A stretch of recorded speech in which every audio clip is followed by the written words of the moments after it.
dans ça. Et aussi, dans ce livre, j'avais donné des recommandations au pouvoir public pour mettre en place donc des techniques pour essayer un peu de relever les défis, pour mettre en place des stratégies ou des réformes pour aider ces entrepreneurs à s'épanouir. Et dans le deuxième livre que j'ai récemment publié, les 12 réformes politiques et économiques pour une Afrique prospère à l'horizon 2040. Alors, pour revenir sur le thème, pourquoi on a choisi le thème la responsabilité hiérarchique, la clé de l'épanouissement jeune entrepreneur gabonais. En fait, là c'est pas pour se ressortir l'impolitesse. Non, c'est quoi la responsabilité hiérarchique? Alors, cette notion, c'est le principe selon lequel un dirigeant, un supérieur, encadre, oriente et assume les décisions qui affectent ses subordonnés pour favoriser la création d'un environnement propice pour l'épanouissement. Normalement. Donc ici, en fait, en Afrique, c'est vrai, il y a beaucoup de défis par rapport aux jeunes, il y a beaucoup de manquements, mais la responsabilité hiérarchique, si l'État, donc là je parle des pouvoirs publics, parce que vous savez, là où j'évolue, j'ai eu la chance de voyager en Europe, en Amérique, en Asie, en Afrique. J'ai pu constater sur d'autres cieux comment les jeunes entrepreneurs parviennent à s'émanciper et à prospérer. Il n'est pas rare de voir un jeune entrepreneur devenir milliardaire grâce à l'entrepreneuriat. Oui. Mais quand je reviens en Afrique, le constat est plus amer. Mais la grande différence entre ces pays et nos pays réside dans l'écosystème mis en place. Là-bas, les pouvoirs publics ont mis en place des politiques qui protègent les jeunes entrepreneurs et soutiennent les incubateurs, les associations qui œuvrent dans l'accompagnement, notamment dans leur phase cruciale de lancement. Exactement. Et en Afrique, ce cadre-là, cet écosystème n'existe pas. Oui. Alors, on peut beau donner les techniques, les clés pour réussir. On peut organiser des conférences. On peut inviter des experts ailleurs. On a eu beaucoup d'experts qui ont eu à formuler des recommandations, mais rien ne change en Afrique. Mais en analysant cette situation, j'ai compris le vrai problème, c'est le respect de la responsabilité hiérarchique. Donc, c'est les États, donc c'est l'élite politique africaine, c'est à eux de mettre en place les bases, de créer des conditions pour que l'écosystème soit florissant pour ces jeunes entrepreneurs. C'est comme dans une maison. Par exemple, moi et ma fille, c'est à moi de créer les conditions pour que ma fille puisse s'épanouir. Si quelqu'un vient, la personne ne viendra pas blâmer ma fille, non, c'est d'abord moi. Si j'essaie de créer des conditions, ma fille va se développer. Est-ce que vous avez poussé ce plaidoyer-là au niveau des pouvoirs publics et qu'est-ce qu'on vous a répondu? Est-ce que véritablement les pouvoirs publics veulent que l'entrepreneuriat se développe? Pour l'instant, qu'ils veulent créer le macrocosme dont vous parlez. Oui. C'est ce qui nous ont même emmené ici à Libreville. Dans 12 jours, il y a des élections. Normalement, je devais me dire, mais non, je préfère venir après ou reporter. Mais non, j'ai pu voir au niveau du président de la transition, Brice Clotaire Oligui, la volonté politique d'accompagner les jeunes entrepreneurs.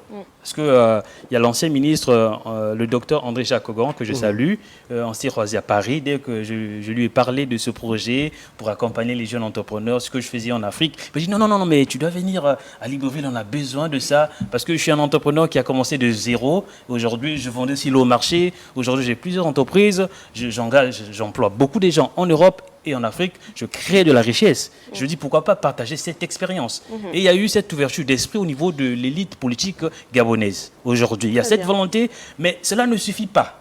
Donc, raison pour laquelle notre association, on est là pour accompagner, donner les conseils, organiser ce genre de forum pour sensibiliser déjà les jeunes, les principaux, les jeunes et aussi les leaders politiques. Parce qu'il faut une prise de conscience, car la prise de conscience déclenche l'action.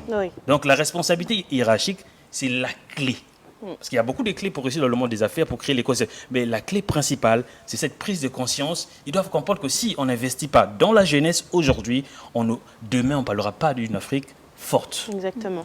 Très bien. C'est tellement intéressant, hein, on aurait aimé vous garder, mais bon, on a un autre plateau. On va revenir sur le forum qui aura lieu où et quand concrètement? Alors, je laisse à Madame Alice. Alors, le forum aura lieu le 22 mars, donc samedi, la journée du samedi, à la Chambre de commerce. Donc, la cérémonie, à partir de 9h30, on commencera à recevoir les invités et les enregistrements. L'entrée est totalement gratuite pour tout le monde. Très bien.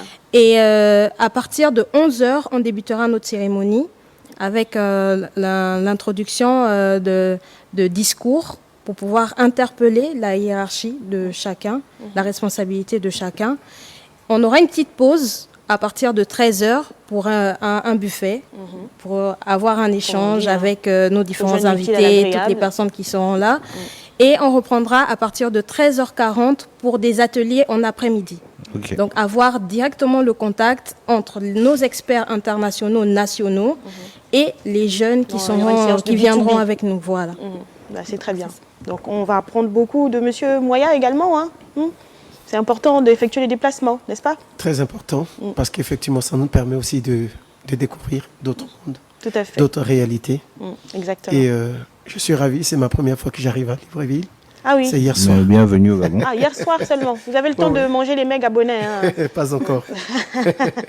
Monsieur Salem, vous avez une grosse responsabilité. Hein. Feu de manioc, niamboué, tout ça. Vous connaissez déjà. Oui, ça voilà. va, donc il faut faire découvrir à Monsieur Moya. Moi, je suis déjà gabonais. Tout à fait. On va donner le numéro de téléphone avant de nous dire au revoir. Oui. Alors, le numéro à contacter, c'est le 074 19 16 38. On va réitérer. Le 074 19 16 38. Très bien, donc le rendez-vous est pris pour ce samedi du côté 22 de la Chambre de commerce à partir de 9h. Et l'accès est gratuit. Et l'accès est gratuit. Gratuit, ouvert à tout le monde. Et je tenais aussi à saluer Monsieur Moïse Okombi qui est juste là, c'est un entrepreneur qui vient de Brazzaville. D'accord, qui sera présent également. Il sera aussi présent et il y a beaucoup d'autres entrepreneurs qui sont avec nous, européens et aussi africains ce samedi. Très bien. Et aussi sur place, le samedi, on va identifier les projets que nous allons accompagner. L'accompagnement, ça peut être dans la facilitation de financement, ou aussi l'accompagnement technique, tel que la fois passée. Lors des assises de la jeunesse, donc j'ai été invité pour la semaine de l'entrepreneuriat. J'étais en contact avec des jeunes qui sont dans le numérique, mais ils avaient des problèmes, par exemple, pour avoir des ordinateurs parce qu'ils n'avaient pas de moyens. Et moi, j'ai dit, ok, d'accord, je reviens. Cette fois-ci, j'ai ramené pas mal d'ordinateurs pour ces entrepreneurs-là, et aussi des moyens financiers pour aider ces jeunes à s'émanciper. Et avec EJ, c'est l'inclusion sociale. On donne la chance à tout le monde. Voilà qui est bien. Merci beaucoup. On a fait le tour? Oui. Merci beaucoup d'avoir accepté notre invitation. Allez, on vous raccompagne avec cette transition et on installe un autre invité privilégié.